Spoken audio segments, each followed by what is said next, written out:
Praise the Lord Jesus Christ. You know, he made so much, statement while we are still standing that while I was seated in the church, I started crying, weeping for myself, literally. I started crying for the youth of my time and generation. And I started crying for even almost everybody in the church. Praise the Lord. The reason why it seems as if the hand of God as of old is not the way it ought to be in the New Testament church. It is not because it's changed. No. The Bible says in Romans, let every man be what? Lie, and let only God be what? True. It is because of our high level of inconsistency and insincerity in the work of God. Hallelujah. It's just as simple as that.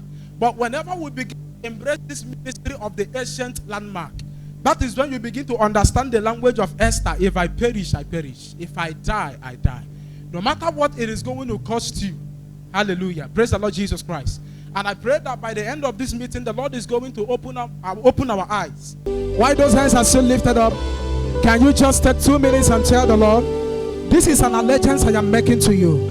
Lord, I pray tonight that you take my life. The Bible says in the book of Romans chapter 12 that our life, our body is our reasonable service unto God. Tell the Lord to take every moment of your life. Tell the Lord to take every days of your life. I wish you understand. When you understand the times and the season we are into, this is the kind of prayer you will be making. You will not be making prayers for the Lord to give you money to travel to Dubai. You will not be making prayers for the Lord to give you money to buy that expensive shirt. You will not be making prayers for the Lord to give you money to buy shoe. Because some of us, it is still our level of prayer. We are still praying for God to give us money. That is one shoe you admire so much you want to buy. While men are praying for God to give them cities. Men are praying for God to give them territories. Men are asking God for dominance over their family. Men are asking God for dominance over that thing that seems as if they cannot come out from. Tell the Lord, I pray that you fuel every moment of my life. When money becomes something that fuels every moment of your life, a point will definitely come in your resistance where you begin to feel that emptiness. Where you begin to feel that emptiness.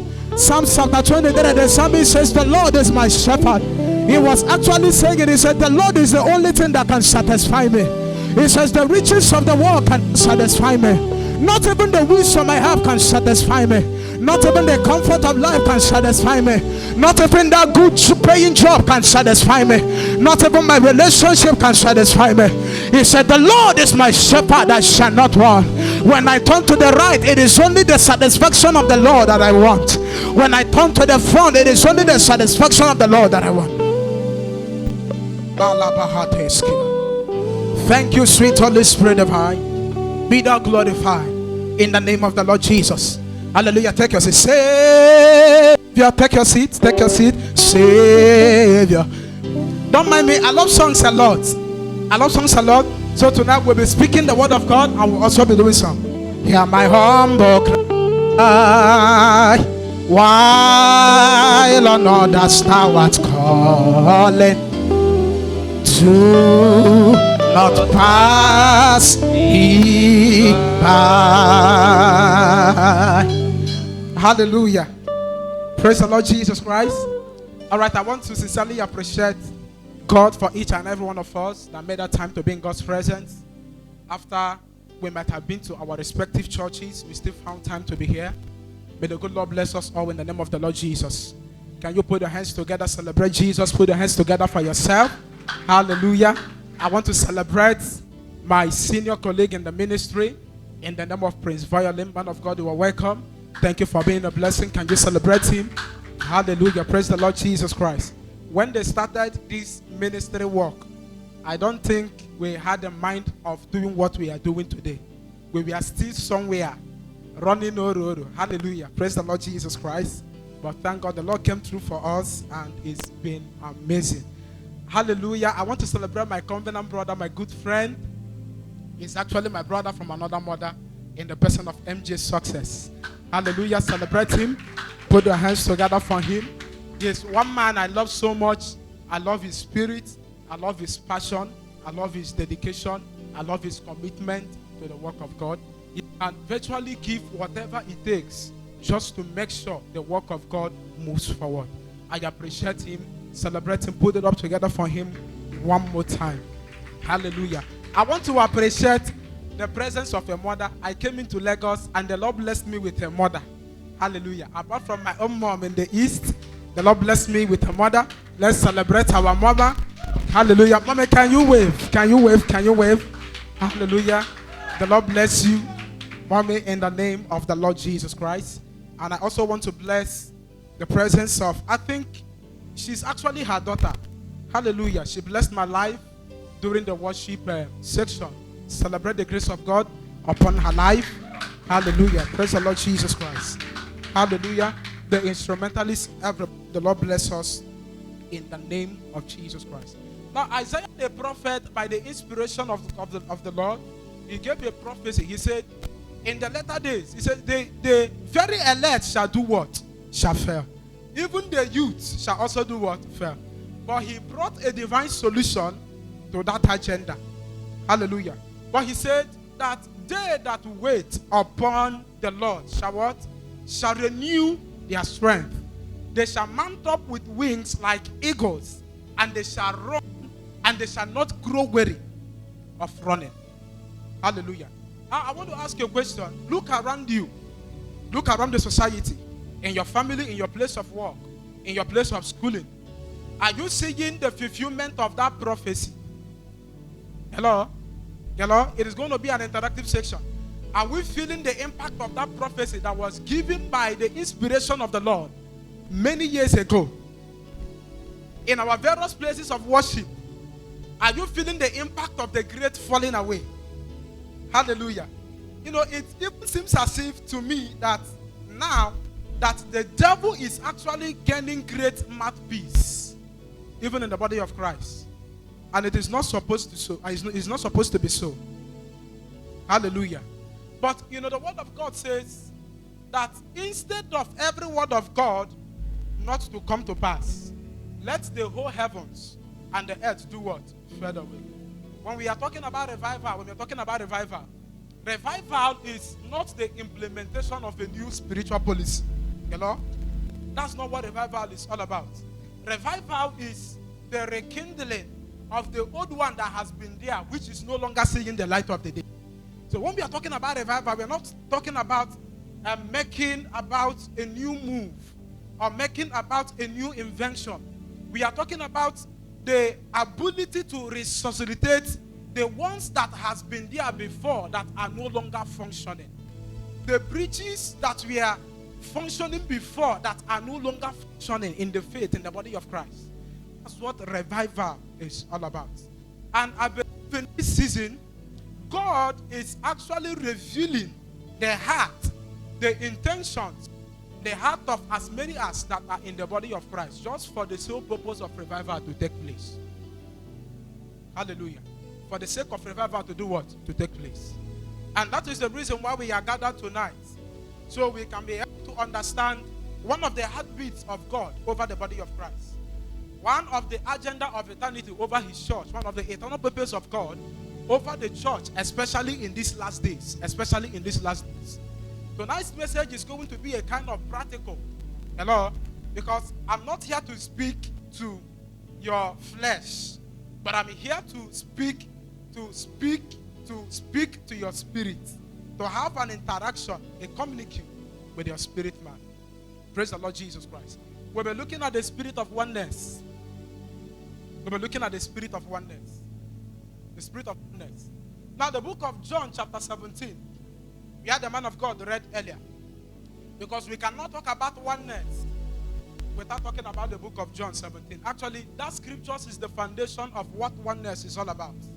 It is the foundation of what oneness is all about. So we start building from there. John chapter 17, we read 20, 21, and 23.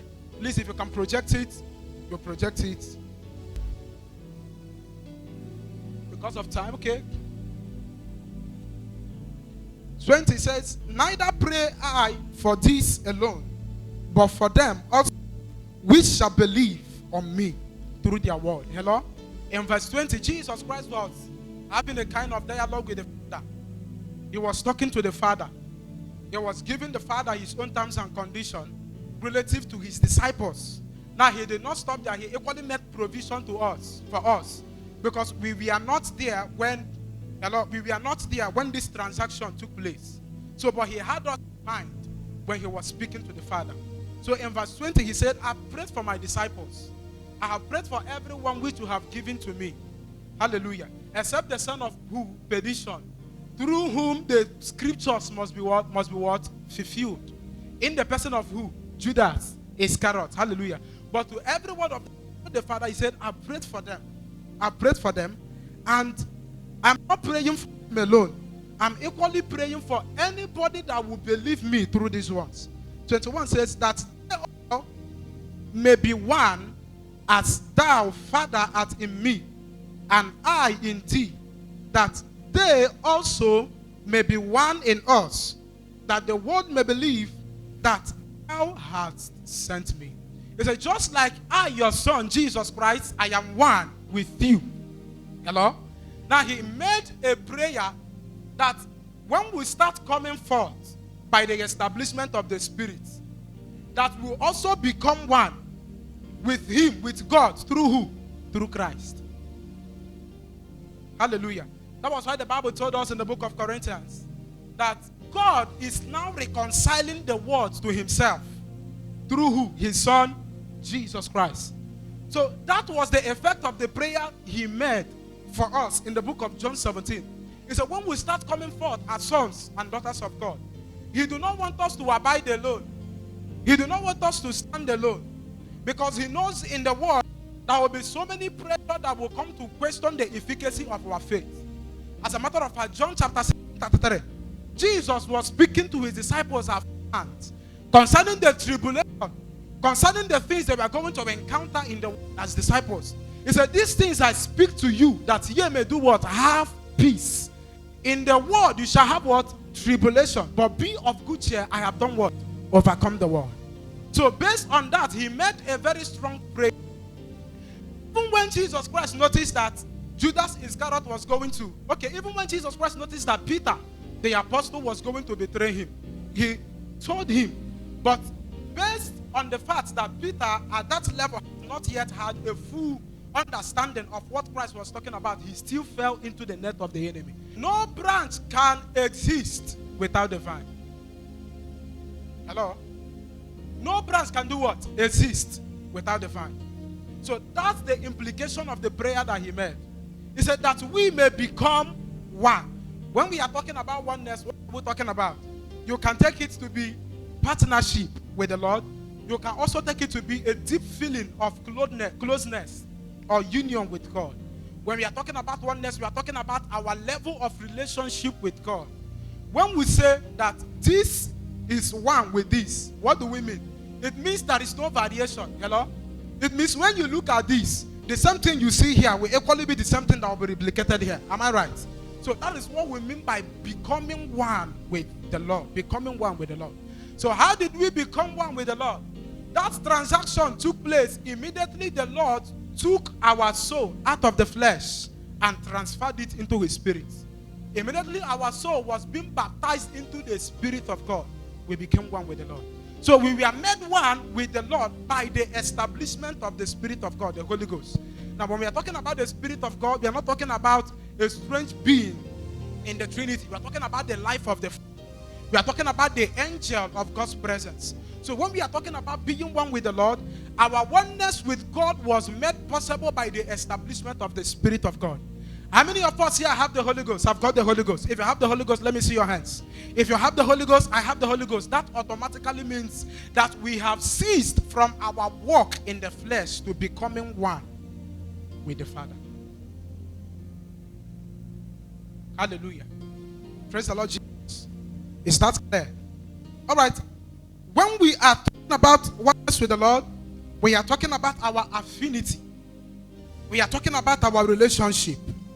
We are talking about our level of work, the Lord.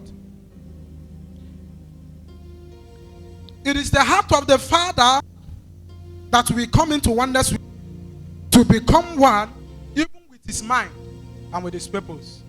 Now, since we have the Spirit of God, hello, look at this. Since we have the Spirit of God, And I told us that the Spirit of God in our lives or upon us is equally of Jesus Christ. Hello? When we are talking about the Spirit of God is Christ. And Christ is the Spirit of God because they are one. Hello? According to the scriptures. So when we are talking about the Spirit of God, we are talking about the life of the Father, the life of Jesus Christ. And because we have been baptized into this life, that insinuates on our part as sons of God that we are supposed to become a manifestation of the life of Christ here on earth. Hello? We are supposed to do what? Become a manifestation of the life of Christ here on earth. What did Jesus do?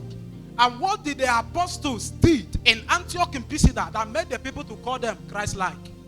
Hello? Because the same character they saw in Jesus Christ was equally the same thing they saw the apostles replicating in their own time. And that was why the people were moved to call them Christians. That's oneness. That's oneness. Now that we have the life of Christ at work in us, it becomes imminent upon our responsibilities for the same testimony that was given about Christ during his ministerial days here on earth to be also given concerning us. The Bible says in the book of John that in the beginning was the Word, and the Word was with who? God. And the Word was made what? Flesh, and dwelt among men. That Word that was made flesh, that dwelt among men, is the personality of Christ. When we are talking about the Word of God, we are talking about the person of who? Christ. Now, if Jesus Christ was the Word made flesh in his own time, now we have the Spirit of God in us. Guess what? Automatically we have become the Word of God made flesh. That was why Paul the Apostle says, "Yea are my words, epistles, read by all men." Why is it possible for the people of the world to read you just like they can read the scriptures and they understand? It is because we have become the Word of God made what? Flesh. Now when people around you comes in contact with you as a Word of God made flesh, what testimony do they give about you? Hello? Hello? Hello, church?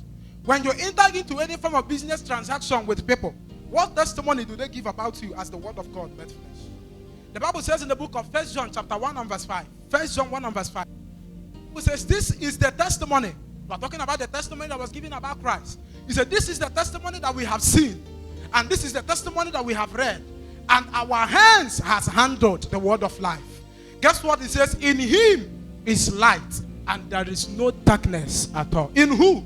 In Christ is light, and there is no darkness at all. So if in Christ was light and there is no darkness at all, we are possessing that spirit of light. Why is it that our own Christianity, we are showcasing it to our world with an atom of darkness?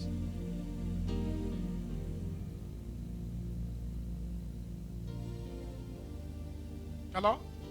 Why is it we are showcasing our own style of Christianity to the world with an atom of darkness?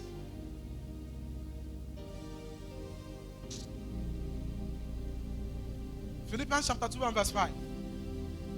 Jesus said, okay, the Bible says, let this mind that was in Christ equally do what? Be in you. Hello? We are talking about the mind of Christ. And we are talking about oneness with God. Come into oneness or affinity with God if you don't know what is in the heart of God or what is in the mind of God. Hello? That was why the Bible says, who has the mind of God, that mind may do what? Instruct him. And he equally said, we have the mind of God. Hello? Hello? He said, who has the mind of God? That mind you are carrying about may become an instructor to you. And by the end of that statement, he said, we have the mind of God. He was not talking to the Gentile nation. He was not talking to the people that are far from the covenant of hope and purity and righteousness. He was talking to you and I that have received the baptism of the Holy Ghost. He was talking to you and I that is working in the establishment of the mind of Christ. So we have the mind of God. And if truly we have the mind of God, we are not supposed to take instruction from any other angle of life apart from that mind which is inside of us. That was what Jesus Christ did. You think it was easy for him during the times he was executing his judgment here and there?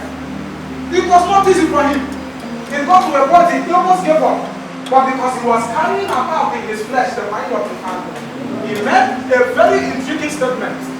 When he had almost gotten to the peak of his assignment on earth, he says, Father, if it was my own mind, if it was my own will, I would have declared that this cup do what? Pass over me. But because I am not acting upon my own mind, but because I didn't come to fulfill my own purpose, but because I didn't come to fulfill my own assignment, nevertheless, let thy will. How many of us can come face to face with circumstances and issues of life that are not really pleasant to our walk with God, or to our walk with God, and we still have the boldness and the confidence to say, nevertheless, not my will, not my will, not my will. Let me tell us something. Hello, let me tell us something. The devil has no power to take away the life of Christ and what we live as a believer. You do not have that power. The only thing we do is to give it up in the face of opposition. That's the only thing we do. But as for taking away that life away from us, he do not have the power to take it away from you, because he did not give it to you. You know? He did not give it to you. But the only thing we do is to take it away, to surrender it to the devil by ourselves in the face of opposition. The scripture says that Jesus Christ walked upon the storm. That even the disciples, they were surprised. They were even asking themselves, are you sure this is the man we have been with all this while? And that was what prompted Peter to tell him, Master, if this is you, ask me to do what? To come to you. Jesus walked on the storm. Now, as a son of God, the Bible says that the only thing that qualifies us to become a son of God is not just your confession. It is the Spirit of God in you. The Bible says in the book of Romans chapter 12, it says, as many as that has received him, he gave power to become what? The sons of God. Now, but that power that was conferred on you to be called the son of God is what? The Holy Ghost. Is the Spirit of God. Now, have the Spirit of him that walked upon the storm. What are you supposed to be doing in the face of your own storm? Hello? What are you supposed to be doing in the face of your own storm? Supposed to give up in the face of your own storm. You were supposed to do what? Walk on the face of your own storm. Psalms chapter 34 verse 19. So many are the afflictions of the righteous, but the Lord shall do what? Deliver them from them all. God has promised to deliver us from afflictions and its variation. But you are going to be the determinant factor to decide if you are going to walk out from your own storm or you are going to bow your on your own storm. Hallelujah. Praise the Lord Jesus Christ.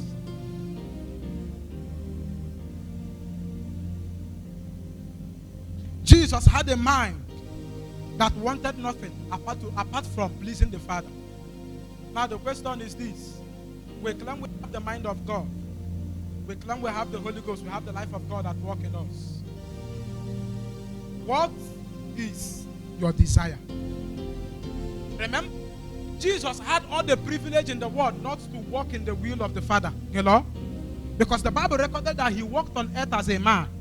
So he had the power to make choices. He had the power to decline from the instruction of the Father. But he decided to walk in the will of the Father. Hallelujah. Now as a son of God, what is your own choices relative to the things God has called you to do? Relative to the assignment God has given to you? Relative to that location where you find yourself? I tell everybody around me that wherever you find yourself, no matter how insignificant you may think that place may be, no matter how insignificant that place may be, it calls for assignment. So what is your opinion to it? What is your responsibility to it? Jesus decided to get committed to the heart of the Father, to the mind of the Father. And that is what we are supposed to be doing as sons of God. Don't you think we are supposed to become a manifestation of that life? It's just like saying that someone is living a borrowed life. Hello? Just like saying that someone is living a borrowed life. Now, if you are living a borrowed life, that automatically means what you are acting upon is not yours. You are acting upon the script of the person which you borrowed from. You understand what I'm talking about? So when the Spirit of God came into us as a believer, The Spirit of God equally came into us with a life to be lived. He came into us with a life to be what? To be lived. And that life the Spirit of God came inside of us to live out is the life of Christ. Is the life of who? Christ.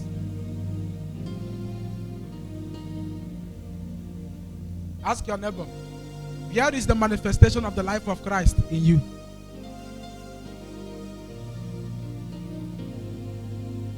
It's amazing when you walk into some of our churches. I just laugh.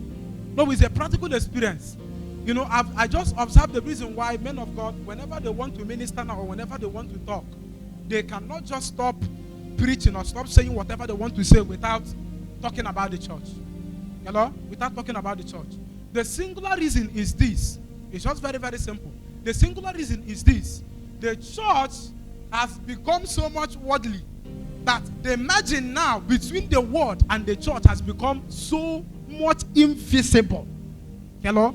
That the margin between the church and the world has become so much invisible that you cannot be able to distinguish the difference between one who serves God and one who do not serve God.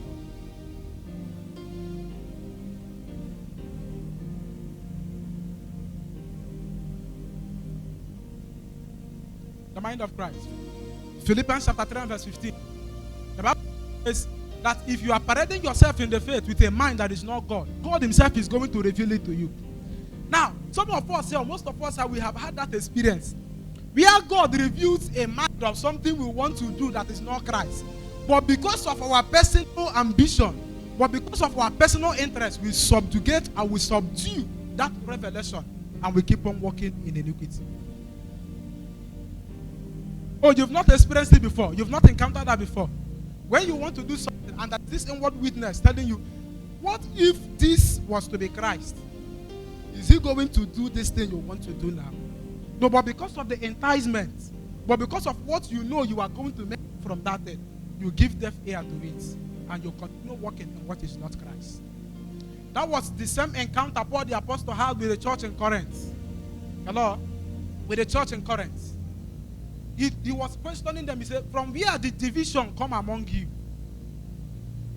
From where did division come among you? Why are you people talking about division in the house of God? In the household of faith?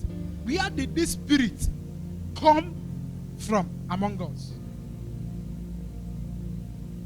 And because there is no spirit of oneness in the church, that is why there is so much competition even in the church. Why? Because there is no oneness. Hallelujah. I so much believe in the spirit of excellence. Hello? Excellence is good. So much believe in the spirit of excellence. But you should also be able to set boundaries. You understand what I mean? You should also be able to do what? Create boundaries. That sister is singing in the church. Every time that sister, is she the only one who even have a good voice to do this song in the church? Division in the body of Christ. Some of us, we have given ourselves fasting and prayer that God did not give to you because you are looking for power. Because you wanted to prove to Pastor Success that you are not the only one that knows how to command power in voice of destiny. Division in the body of Christ.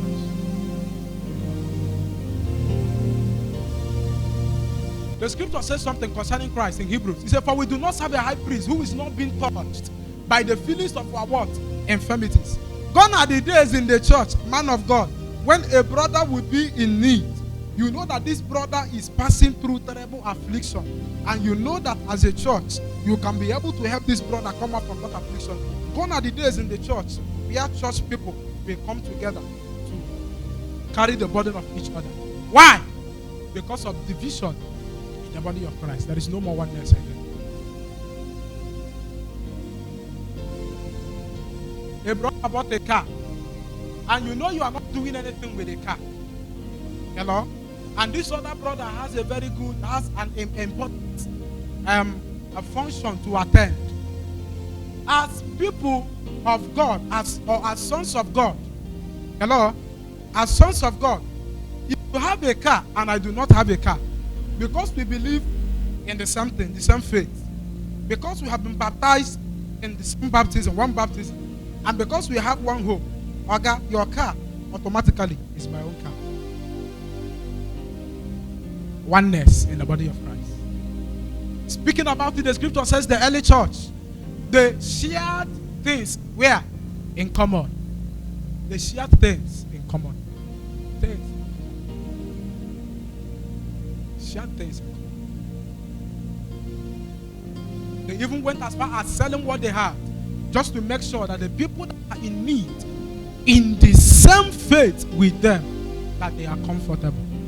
Oneness in the body of Christ.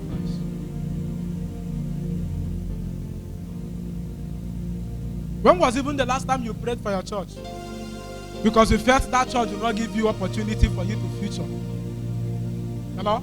There are people like that in the church. We just come to church, but we are not one with what is going on in the church. We are just passive. We are not replicating the life of Christ. Hey, listen, let me tell you something. That he is up there and you are yet to get up there does not make you insignificant. That's not even the fundamental reason why God called us or why God salvaged us. The Bible says that Jesus Christ called the 12 first, that they may do what? That they may be with him. He didn't call them to preach the gospel. He didn't call them to sing songs. So the fundamental reason why you are saved is so you can do what? Be with Christ. Acts of the Apostles chapter 4 verse 13. When the men saw the boldness of Peter and John, they knew that these men were unlearned men. But they equally discovered that these men had been with Christ. You cannot be with Christ and you will not metamorphose into him. The Bible says in the book of 1 Corinthians or 2 Corinthians 5:16-17, it says, as we all with an what? Open face behold as in a mirror the glory of the invisible God, we are being transformed into that same what? Image. As a Christian brother, as a Christian sister, what are you beholding in the faith? What are you beholding? A lot of us, we are beholding what is not Christ. And that is as if the power of God is no more in the church. And that is why it seems as if our fathers can no longer walk with the youth. Because when you enter the congregation of the youth, there are so many things that is impure. They project or they present themselves to be right, but behind the scene, there are so many things that has gone wrong. I have a lot of cockroach in their cupboard. Why?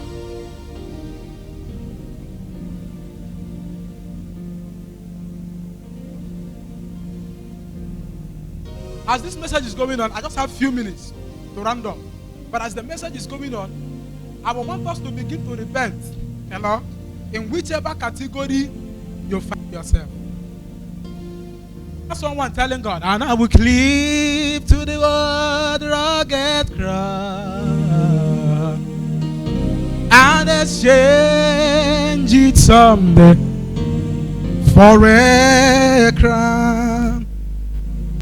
And I will cleave to the word rugged cross and exchange it someday for a crown. Matthew chapter 5. Let your light so shine before men that they may see your good works and glorify your Father which is in heaven. Hello? Which is in heaven. How many of us here are the true carriers of the light of God? I wish you understand what I'm talking about. I just pray the Spirit of God will give us understanding in all things. How many of us here are the embodiment, carriers of the Holy Ghost? How many of us? And virtually all of us. We are carriers of light. We are carriers of light. Believe me. Listen. Brother, listen. You are a carrier of light. Sister, listen. You are a carrier of light.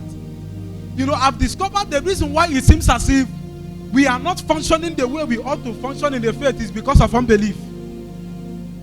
Unbelief. It is not because God has failed or the word of God has failed. It is because of unbelief from our own part. From our own part. Unbelief. Unbelief.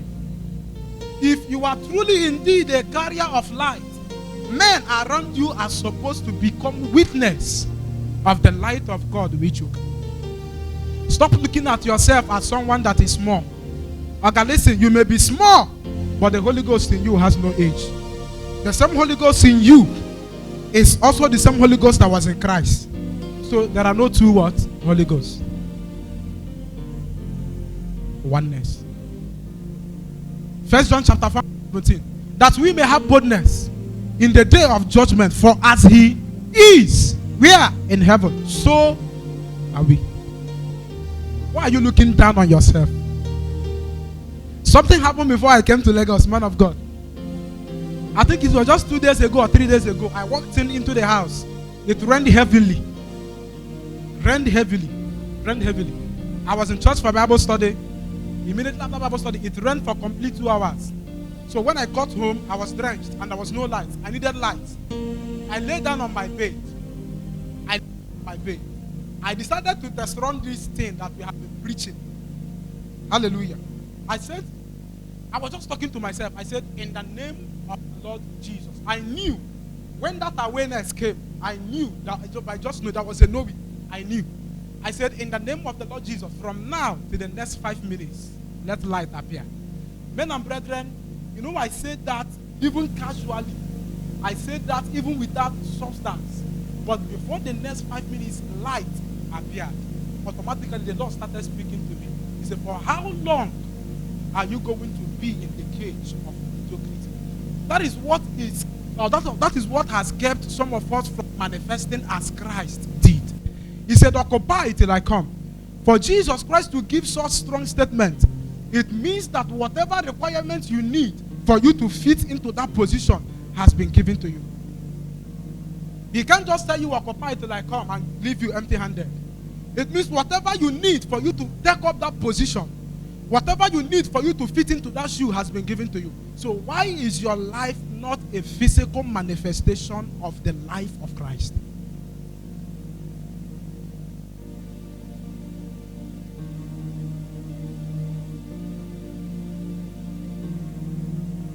Hallelujah. Hallelujah. Praise the Lord Jesus Christ. Now let's look at the proof of our oneness with God, or what it really takes to be one with God.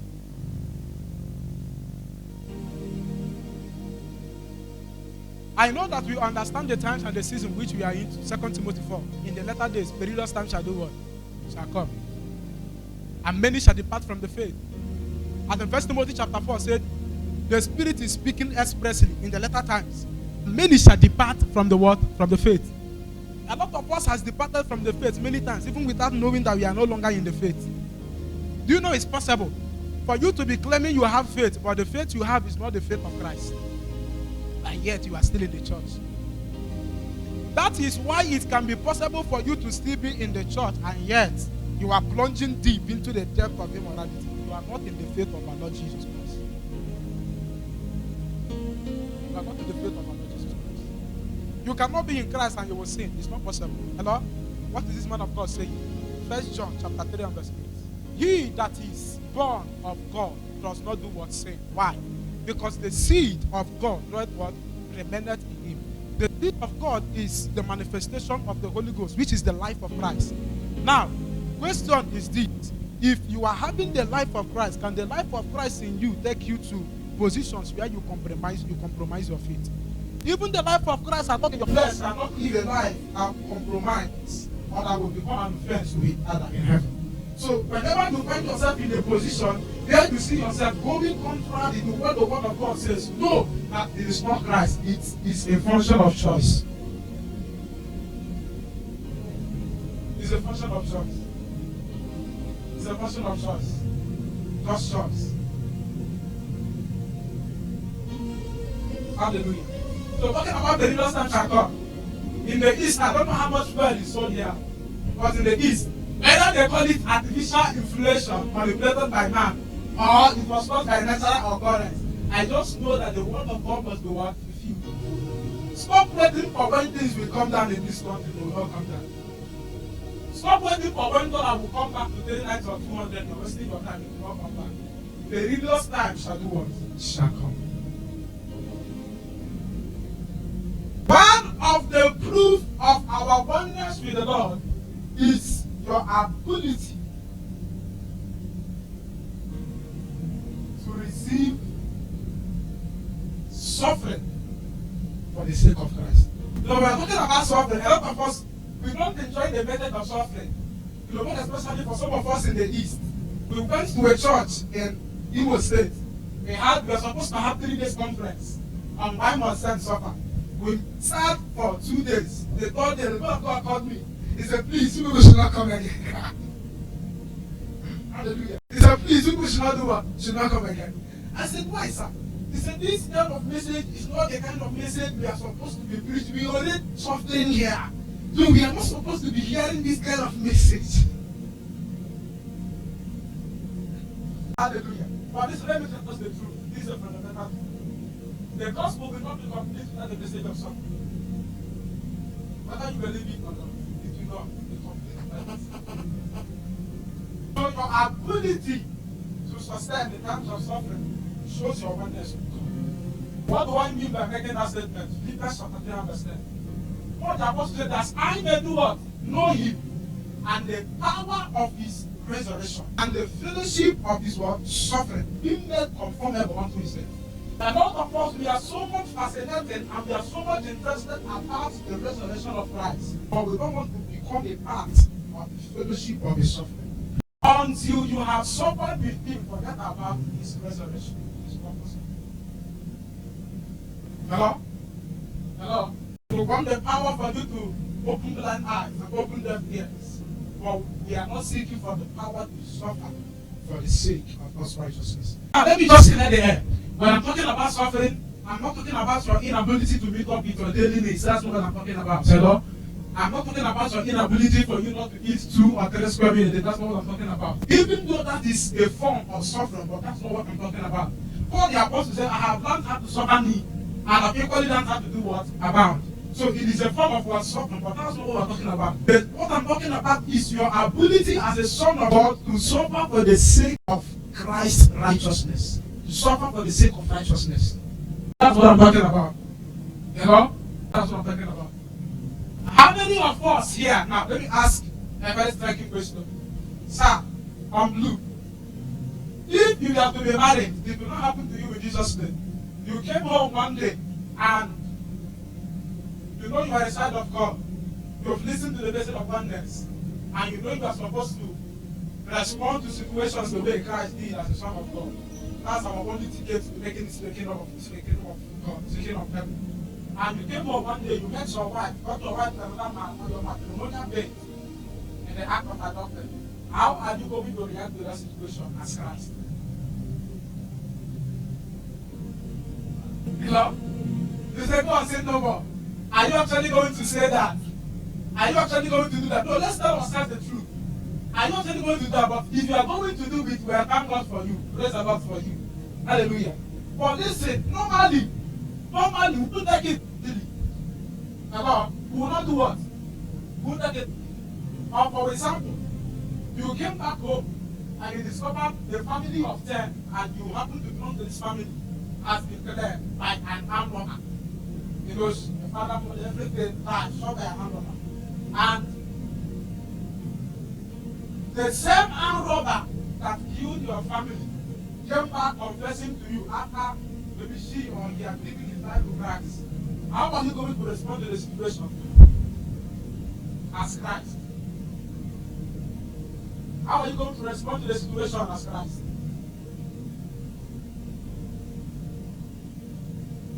See, listen, the truth is, it is not going to be easy. Hello? Now, that is where suffering for the sake of Christ's righteousness comes in. As of the Apostles chapter 7, Stephen, he did nothing. The Bible says they conspired against him. Why they conspired against him was because he was preaching the gospel. He was preaching the gospel and they brought about conspiracy. The scripture says, even at the point they were stoning him, Stephen had the power to command the heavens and the heavens will open for intervention. But Stephen, the Bible says, even when the heavens opened, he lifted up his eyes as the stone was coming on him. He made a simple prayer. He said, God, forgive them, for they know not what they are doing. How many of you can respond as Christ inside of what you are passing through? A friend of mine, I used to know him many years back. I don't know where he is, but he has ministered in one of my conferences in Aba. He has ministered in one of my conferences in Aba. As a matter of fact, he pastored a church even before me as a pastor. And when I met him some years back, either 2 or 3 years back in a way, you know what he told me? He said, fuck God to my face. That was my first time of hearing someone making use of such language concerning God. He said, fuck God. That God does not exist. He said, so many things about God that piss me off. I said, God of God, are you really the one saying this? I tried to remind him of the old days.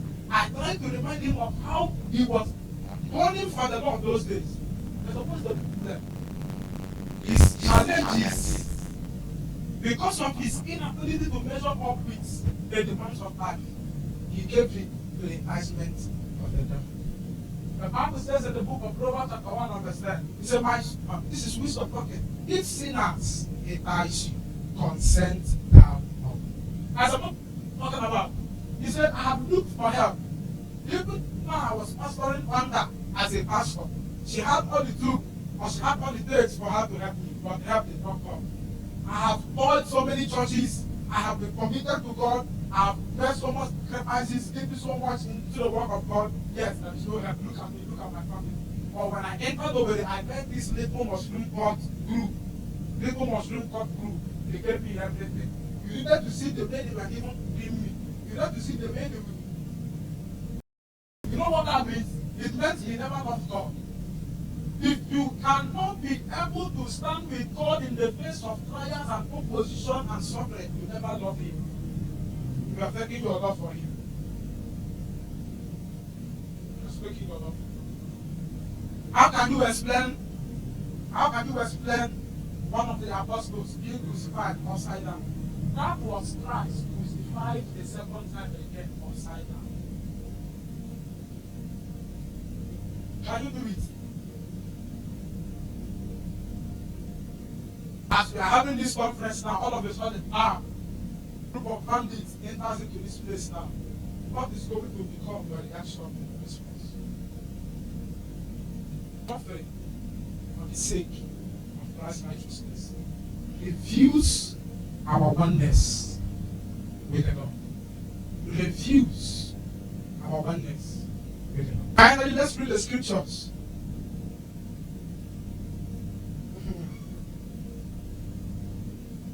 First Corinthians 17, the Bible says, he that is joined with the Lord is one spirit. Let's read 1 Peter 2, 20-21. That's what we are going to start. What is the this man of God saying? Let us see what the Bible says concerning something. Maybe you think your Christian walk with the Lord is all about eating rice and plantain. But when you travel to the north, you understand. Those are the people that are serving God. They are enjoying grace. And because we are enjoying grace, we don't really understand what is to be one with the Lord. When life actually hits you so hard to a position where you are left with no other choice than if it is not God, it is not God, you will understand the value of God. Forget about putting on sneakers and jumping up and jumping down in church and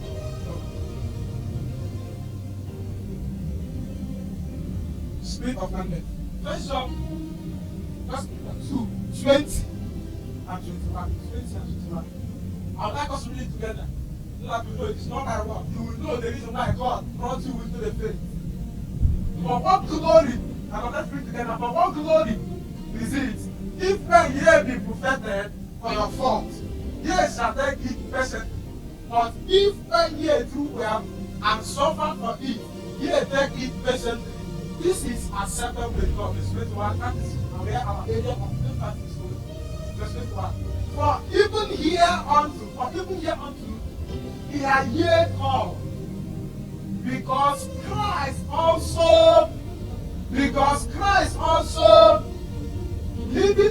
an example that ye should follow his. Leaving us an example that we should do what? Follow his. How willing are you to suffer for the sake of Christ's righteousness? What can you actually give him just for the protection of the kingdom of God? What can you give him just for the protection of whatever it is God has called us to do? Some of us, we know our area of specification in this kingdom. We know the strategies God has given to us to become kingdom relevant. But the challenge is, we have not come to a point where we give God everything just for us to be established in the oneness principle of God. What the apostle says, whatever it is I had in the past, I counts them what? Nothing, for the excellency of the knowledge of Christ. Now the question now becomes, as a young Christian brother that has been in the church for the past 5 years, 10 years, what have you actually given in the exchange of your faith? Some of us don't know that this Christian journey we are enjoying, this thing we are enjoying, salvation, is not free. Hello? Nothing is free in the kingdom of God. We must give something to do what? To take something. If you read this place, that the Bible says, the only way you can reign with God is when you suffer with Him. Hello? It says, if you deny me, I am also going to do what? Deny you. If you deny God of His suffering through your vessel, He's also going to deny you before His Father on the day of the Lord.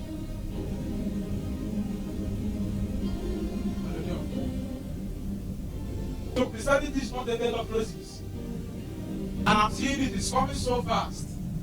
But that's right on our feet. I'm seeing it is coming so fast.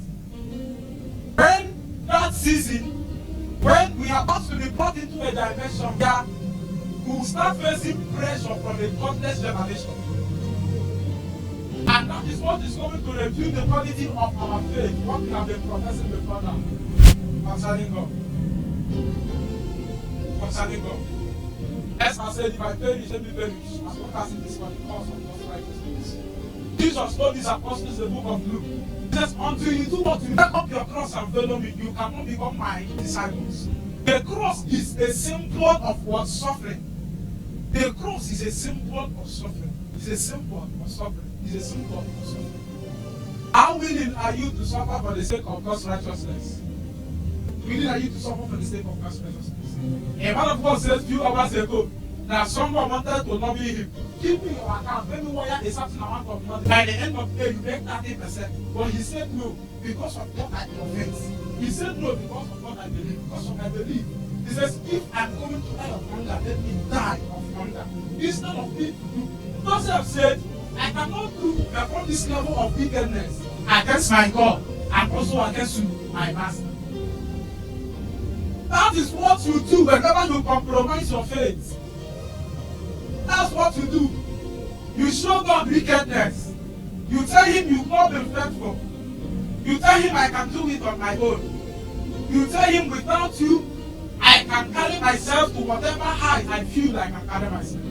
Some of us here, we have practically taken a step and asked God to come behind us. And by the end of the day, we start running back and crying for mercy. By that time, we dislate. Lift up your hands. Everybody, lift up your hands. Lift up your hands. I may not tell you what to pray, but I know when the message was going on, I know that the Lord spoke to some of us, a very number of people, some of us. You know the area, the category, here you are faulty in the message. Open your mouth and begin to ask God. Lord, I pray that you restore me. Restore me, restore me, restore me, restore me, restore me, restore me, restore me, restore me, restore me, restore me. Jesus said, my meat is to do the will of my Father and to finish it. To do the will of my Father and to finish it. What has God called you to do that up till now you are still running around looking for a way to start? Even when you know you should have started. A friend of mine told me a few days ago before I came, he said, sir, I don't know what is wrong with me. For days now, keep on praying. He said, for days now, I have been feeling this emptiness inside of me. It is more like business is not going. Business is going, but I still feel this void inside of me. I said, that is the yearning of purpose. That is the cry of the will of the Father. That is what God has called you to do, told you to do over time, that you have neglected to do, and they have become frustrated to your journey with your walk in the Lord. They have become distractions. The Bible says, looking unto Jesus, the author and the finisher of your faith. A lot of us have looked into so many dimensions and dimensions that is not God. What the apostle said, the psalmist said, the only thing that can satisfy me is Christ. Go ahead and come to the Lord.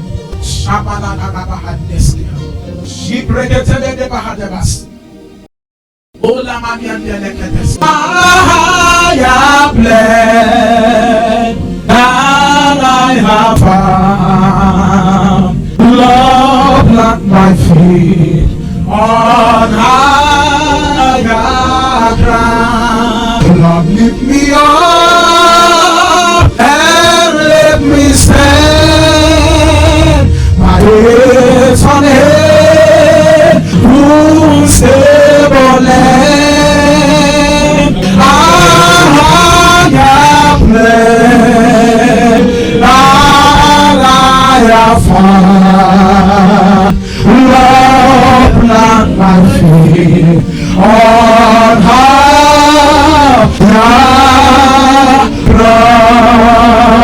Lord, lift me up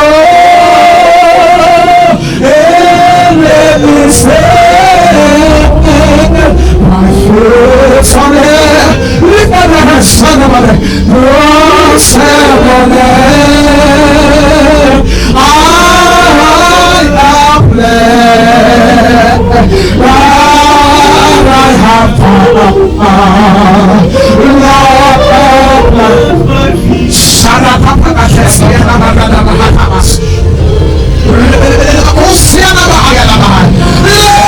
Lift me up and let me stand. I am blessed that I have found love my feet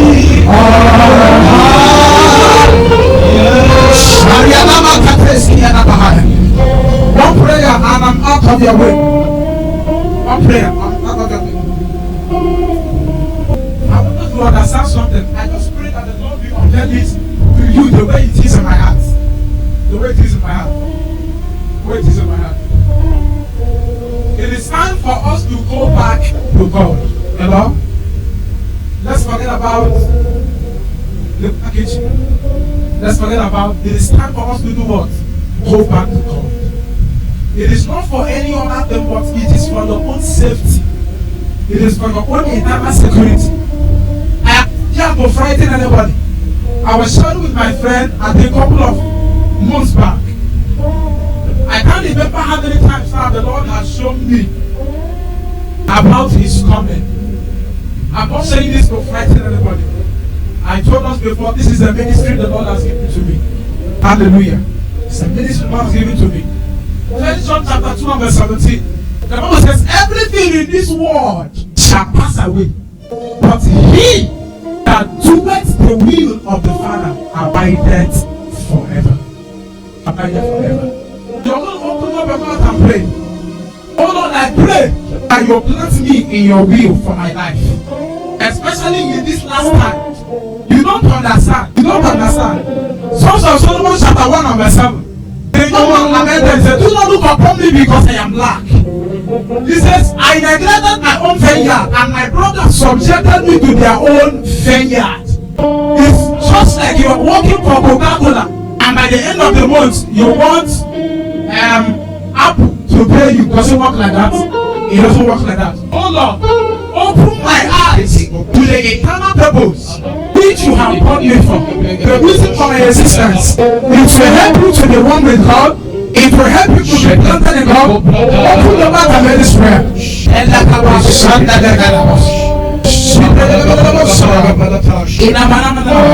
Trust and obey. Others know other way. Truly happy in Jesus. That's what's up and obey. Trust and obey. There is no other way. Truly happy in Jesus. That's what's up. Check up on the Kobradesh. Come on. Say, God, put me in your will. Say, God, put me in your will. Let me be in your will. In your divine will, oh Lord.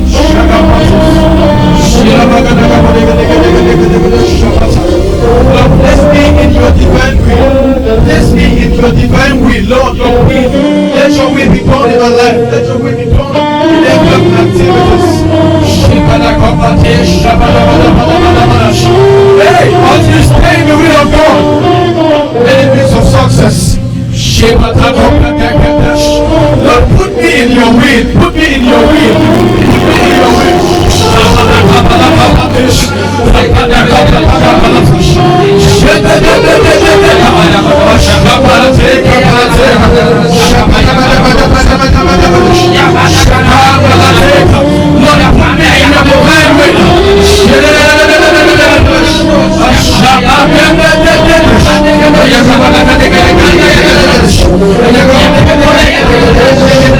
Lord,